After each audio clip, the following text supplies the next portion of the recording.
Paano magtanggal ng master link gamit ang vice grip. Ang gagawin natin, ganito yung pagtupi.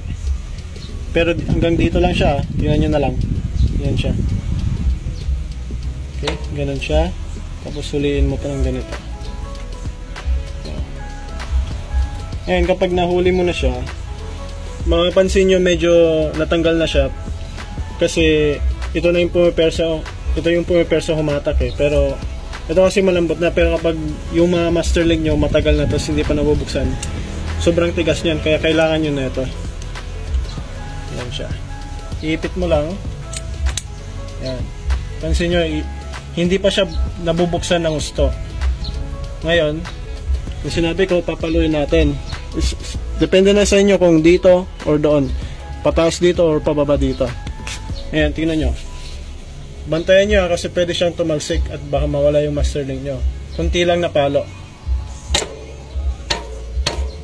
Ayan, ulit-ulitin nyo lang kung hindi pa natatanggal. Tapos tingnan nyo. Tanggal na siya. Ayan.